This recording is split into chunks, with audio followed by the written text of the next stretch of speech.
Ya, puji Tuhan, hari yang baru, hari pertama di usia ke-43 saya.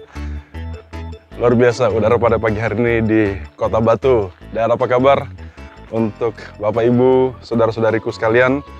Saya ingin berterima kasih untuk ucapan ulang tahun yang diberikan bagi saya kemarin tanggal 25 Juni. Dan saya lahir tahun 1977, maka usia saya 43 tahun. Tapi saya tahu nafas kehidupan itu dimulai sejak saya ada dalam kandungan mama saya. Jadi saya sudah diberikan nafas kehidupan kurang lebih 43 tahun, 9 bulan lebih sekian hari. Dan saya sungguh bersyukur untuk apa yang Tuhan buat dalam hidup saya. Nafas kehidupan Bapa di surga berikan. Saya diperkenankan untuk menjadi pelayan Tuhan, melayani Tuhan, dan Roh-Nya yang kudus yang selalu membimbing saya. Juga Tuhan mengutus para malaikatnya untuk melindungi saya. Beberapa kali saya hampir mengalami kecelakaan-kecelakaan, tapi Tuhan menjaga saya dan saya sungguh bersyukur saya masih ada seperti hari ini. Dan hari ini hari pertama, usia ke-43 tahun. Dan saya ingin mulai hari-hari ini ya dan seterusnya dengan terus semangat ya untuk bekerja di ladang Tuhan, dan perkataan Tuhan Yesus sangat ya menguatkan dan tentu memotivasi saya ketika Tuhan Yesus melayani di dunia. Hidupnya adalah untuk bekerja. Bekerja melakukan kehendak Bapa di sorga, dan Tuhan Yesus katakan, makananku ialah melakukan kehendak Bapa. Dan Tuhan bilang selama masih siang, maka ia bekerja.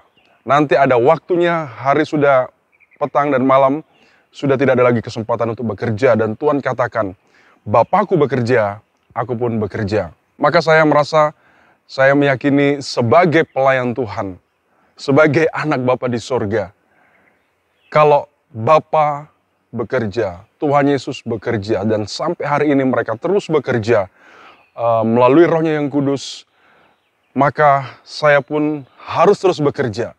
Saya tahu kadang-kadang kemalasan datang, kadang-kadang burn out ya, tetapi saya selalu diingatkan, selama kamu masih ada nafas kehidupan, teruslah bekerja di ladang Tuhan, supaya banyak orang boleh mengenal Kristus dan boleh datang untuk menyembah Tuhan, untuk memuliakan Tuhan melalui pekerjaan-pekerjaan baik yang Tuhan sudah siapkan secara khusus bagi saya. Dan saya bersyukur juga untuk orang tua saya yang luar biasa. Mereka memberikan nama yang spesial buat saya. Saya cari di internet, setahu saya sampai hari ini tidak ada di Indonesia namanya orang yang namanya Selumiel. Kalau Samuel banyak. Kalau ada yang namanya Selumiel, tolong kasih tahu saya. Barangkali generasi yang baru ada, tapi pada zaman saya kayaknya tidak ada. Dan saya tanya sama mami saya, kenapa bisa diberikan nama Selumiel? Mereka bilang, ya mereka sudah diskusikan, doakan sebelum saya lahir, dan nama Selumiel diberikan bagi saya. Dan ya untuk Bapak Ibu tahu, Selumiel itu dari bahasa Ibrani, dalam bilangan 1 dan 6, itu dari kata Selum, ya Salom, lalu ada I, dan L itu dari Elohim. Jadi artinya Elohim, Allah, itu damaiku. Ya, God is my peace. Dan saya merasa punya nama seperti itu tidak mudah.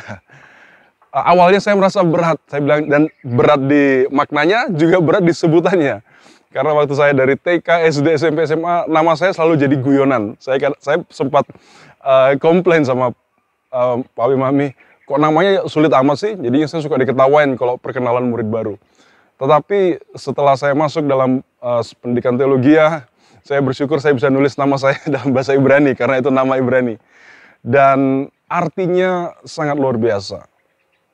Dimanapun saya hadir, selalu saya punya tanggung jawab agar damai dari Elohim, damai dari Bapa, dari Roh Kudus, ya, itu ada ketika saya hadir. Saya tahu itu tidak mudah.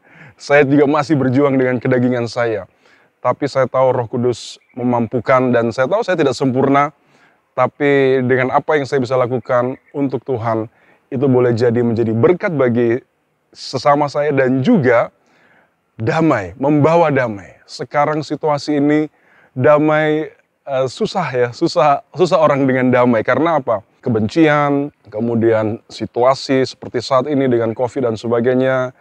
Orang kehilangan damai, dan doa saya, Tuhan tolong Tuhan, supaya di tengah situasi dunia yang seperti ini, saya tetap boleh menjadi damai, membawa damai Allah. Dan saya tahu menjadi peacemaker itu tidak mudah. Saya sendiri berjuang dengan diri saya, tetapi saya bilang, Tuhan tolong saya, semakin saya bertambah usia, di situ pun saya boleh terus menjadi damai bagi semua orang yang saya temui.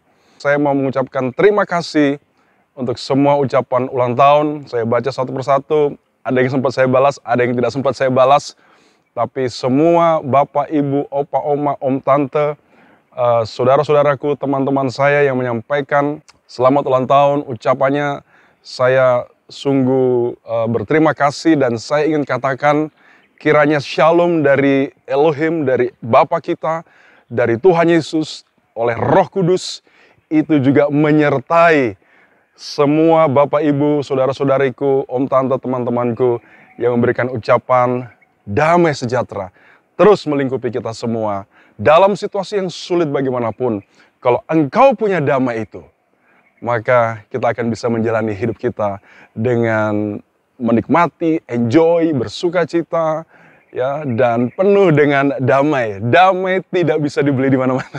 Tidak ada apotek menjual, kata papa saya, tidak ada apotek menjual pil damai sejahtera. Itu hanya ada karena Bapa di sorga, Tuhan kita Yesus Kristus, dan Roh Kudusnya dalam hati kita, dalam menyertai kita. Itulah yang Tuhan katakan, aku menyertai kamu sampai pada kesudahan zaman. Saya bilang sama Tuhan, Tuhan, kalau engkau kasih saya 80 tahun, berarti masih ada 30-an tahun saya boleh berkarya bagi Tuhan. Dan saya harap apa yang sudah saya lakukan boleh jadi berkat. Mungkin ada kekurangan-kekurangan, ya Tuhan yang akan menyempurnakan. Dan apa yang akan saya lakukan itu juga boleh menjadi berkat bagi semua yang mendengarkan, semua yang menonton, semua yang berada di sekitar saya. Dan itulah sukacita saya, kalau saya boleh membawa damai dari sorga bagi siapapun. Ulang tahun saya bertambah itu nafas kehidupan berarti tambah pendek. Artinya dari waktu yang Tuhan berikan.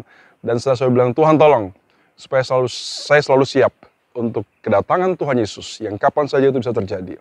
Atau yang kedua, kematian yang kapan saja bisa terjadi. Dan yang ketiga bagi saya, kapanpun Tuhan mau, untuk saya mendoakan, melayani, dalam bentuk apapun, saya juga selalu siap membawa orang kepada Kristus. Mari kita giat bekerja di ladang Tuhan.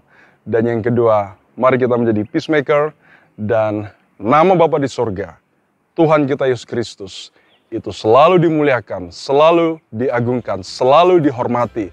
Dan Roh Kudus yang membimbing kita, yang sangat berharga, itu selalu kita ikuti suaranya. Dan kita akan sampai kepada hidup yang berkelimpahan dan hidup yang kekal bersama dengan Tuhan kita Yesus Kristus satu waktu nanti. Kiranya damai sejahtera dari Elohim, Bapakku di sorga, menyertai kita semua dari hari ini sampai Maranatha. Tuhan Yesus datang pada kali yang kedua. Amin.